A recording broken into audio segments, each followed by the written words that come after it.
This is a Gilbriar Productions video by me, Paula Stone.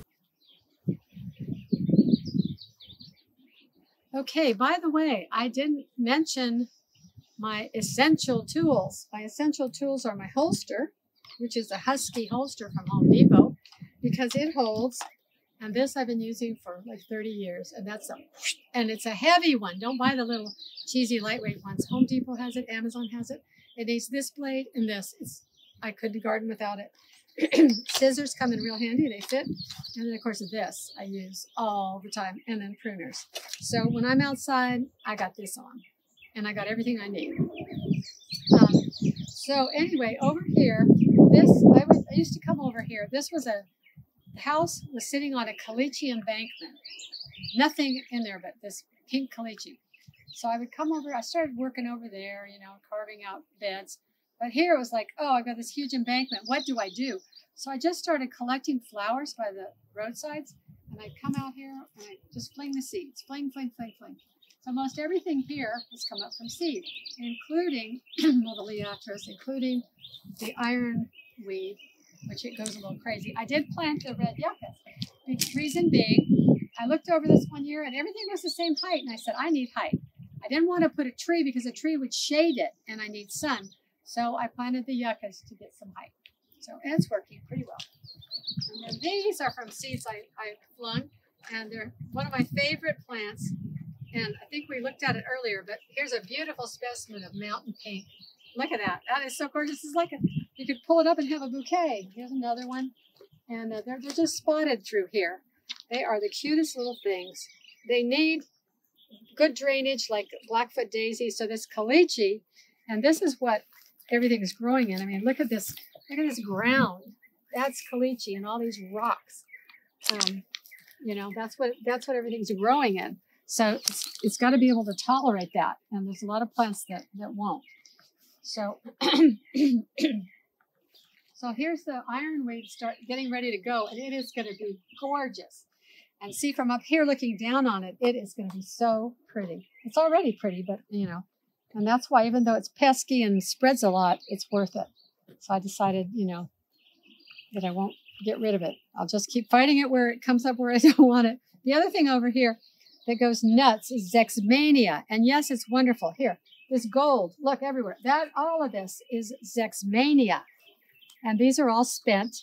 And if I chopped them off, they would rebloom. Okay, Zexmania. And it's fabulous. But as you can see from looking at the 100+ plants here, it spreads like crazy because look at all these seed heads. So you don't want to plant it just anywhere. You want to plant it where, if you plant it in your flower bed, just be prepared to pull up all the babies. But if you have room, plant it somewhere where it can just go, which is what I do here. This is rock penstemon. I put it in last year, and it finally got established, and it's growing, and it's beautiful. Just love it. Beautiful color. Rock penstemon. See, here's an ironweed. I don't want it here, but they have really deep roots, so it's going to be hard to get it out. So we'll see. We'll see. Ideally, I would remove that, but this is a possum holly. I planted that here. I actually had in mind to give some shade to the patio in the morning because the morning sun comes here. So it's finally getting maybe big enough to do that. But for years, it wasn't given any shade. And then the white mist flower, a rosemary. This is, I'm going to go ahead and do this while I'm standing here. Monoculture orchid tree.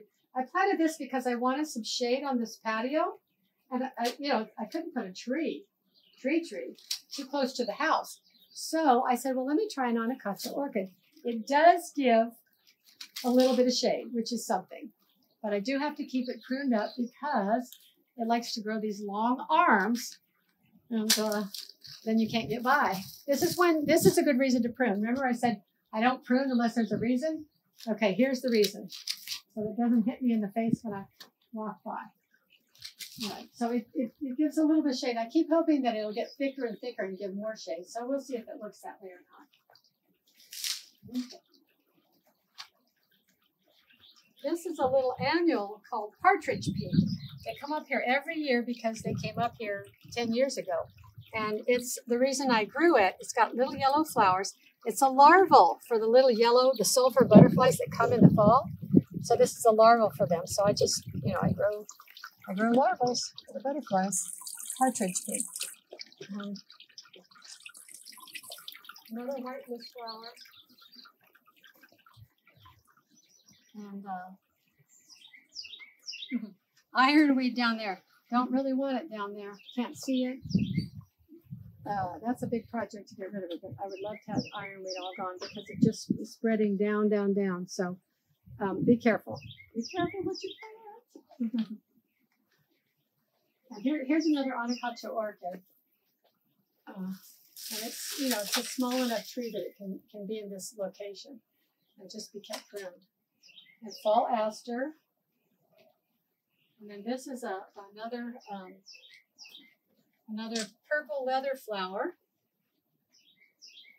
And the red one's not doing so well. Oh, look, we do have one. Look here, the scarlet leather flower. There you go. It's not very scarlet. It's deeper. It's fading. It's fading, but so it is red when it's new. So anyway, the scarlet's not so good this year, but the purple is doing well. And see, ironweed. I will get that guy. This is Esperanza, yellow bells, and for years it'll get as tall as the house. Gorgeous, full of yellow blooms. Loved it. Planted more, and then the red bud got bigger and bigger and shaded, and it doesn't get that much sun. So I have some flowers, but not like I used to. So again, lesson: you want lots of flowers, you need sun. So you can grow things in partial shade. You'll have fewer flowers. So, and that's what's happened here.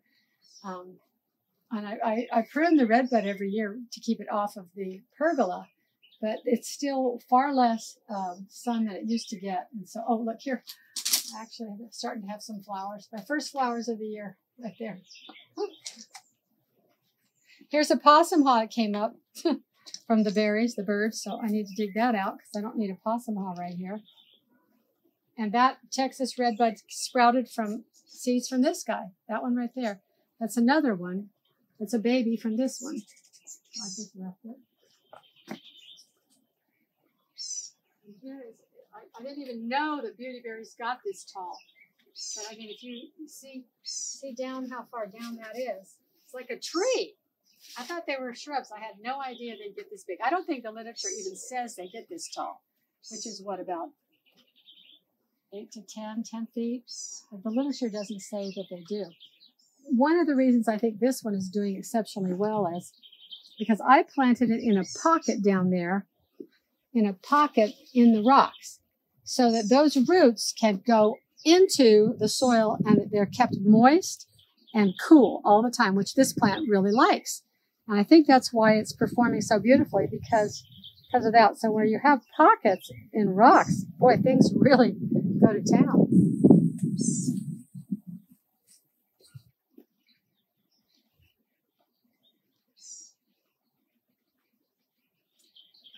By my compost bin is a pigeonberry, prettiest pigeonberry on my whole place. And I love pigeonberry because it has pink flowers and red berries at the same time. I mean, look at this, red berries and pink flowers, same time. And I love the leaves. This one's sprawly. I pruned up would be better, but you can use this as a ground cover. Anyway, it's doing so well because it's here by the compost bin, and the stuff leaches, good stuff. So it's very healthy, very healthy. Go out here, and this is where I did let the feather grass go. Oh. Yeah, these are, I specialize in larval plants, and this is the Brazilian pipevine. And for the pipevine, I'll be careful. Ooh, look how tiny. Look at those. They just probably emerged from their eggs yesterday or the day before. Those are pipevine swallowtail caterpillars. And there's a bigger one. And I grow this, even though it's not native, because the leaves are bigger. They need lots of food. And our native pipevine has much smaller leaves. So, and then, over here, I'll walk down here, is our native passion vine. You know the passion vine, but this is called winged passion vine. It's this guy right here and right here. And there'll be butterflies on that too, the black swallowtail. That's the pipevine swallowtail. There'll be the black swallowtail. Oh, look, here's one of these guys. What's he doing? He's eating. There's a good sized pipevine. They're all over. Oh, look. Oh, look at this. Look at this. Oh, my word. Look at the size of them. And what's going to happen, which is so sad, is they're going to run out of food, but this guy will be big enough to go into chrysalis. Sadly, the little ones won't. But these guys devour. They absolutely devour the plants. I'll come out and there'll be no leaves anywhere. And they'll be crawling around. Crawling around. So I really enjoy raising butterflies.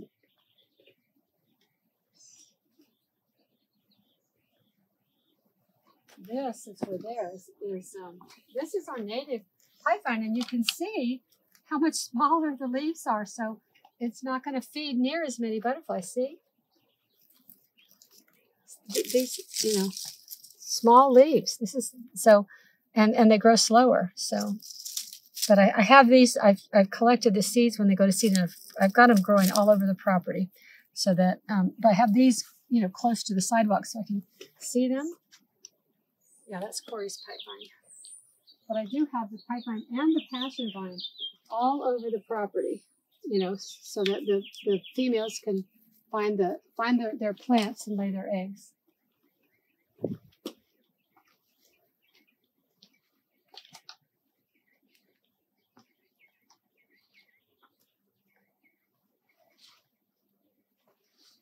So here's where I let the feathergrass just do its thing. And it's real pretty, blowing in the wind. You just have to, pull them up when they go. They've gone over there by the garage, and I haven't pulled them all up yet, but I need to, because I don't want, 10 places like this. I like this, just have to keep at it and keep it just here. So, and the buckeye. Oh, look at this. You got to see this. Prairie flame-leaf sumac. Now that is my biggest specimen. It's gorgeous. It's going to have the most gorgeous fall color you can imagine. It'll be orange, pure orange and red. Just beautiful. Look at this thing. Gorgeous.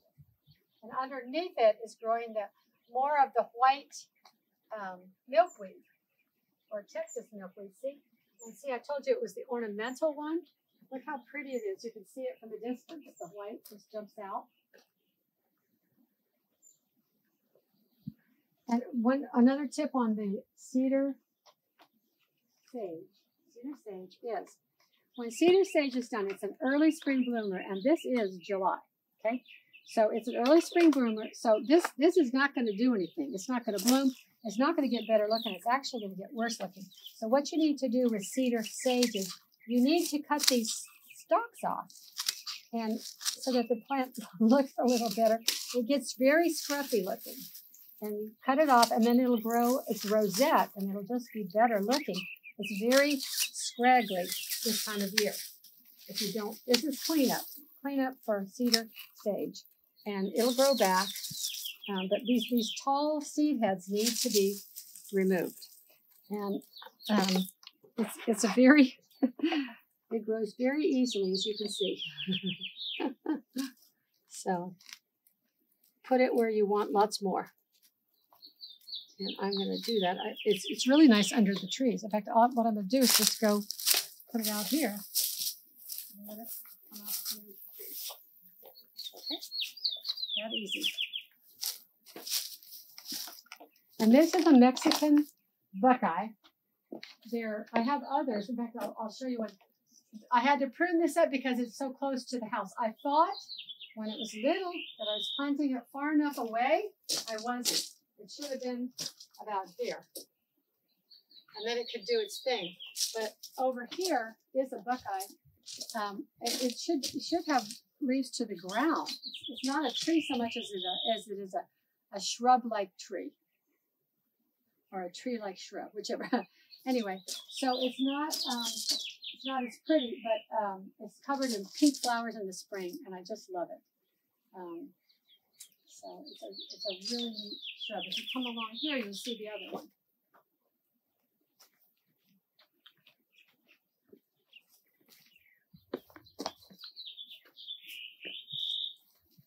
This is the other one over here, and you get more of a sense of how it would look if it wasn't pruned up.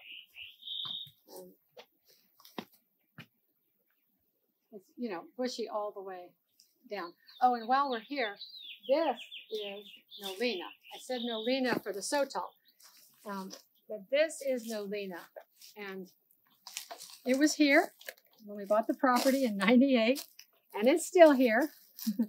And I only found 3 babies. Unbelievably, it's probably been here for, you know, decades. And so I found 3 babies and moved them. So I have 2 more now from the babies. But I love it. It's so cool. Now, the nickname is tripgrass. And I have seen people trip on it, which isn't good. But I kind of know that. But see, you walk along and it doesn't give. It trips you. So you want to put it somewhere not near a path. But that's where it put itself, so I would not dare move it. But that's a really neat plant. Now, the other one has wide blades. This is Nolina texana. The other one's Nolina lindheimeri. And the way you really tell the difference, well, the leaves are different. These are like rounded. The other ones, they're flat. The bloom stalks only come to here. The other one has bloom stalks up here. I like this one. So, anyway, that was here. So, see, I mean, I try to get people who move to the hill country who are new here to just give it time. Just wait. Don't do anything. Don't remove things until you give time to learn the plants and learn your property, and then decide what you want to do. But to come in and strip, you know, just, ooh, that's sad. So anyway, that's probably, I think I've covered a lot. Not all of it. I didn't take you to the back lot line, but that's all right. We don't have time. So anyway, I hope I've given some helpful tips and you've enjoyed it.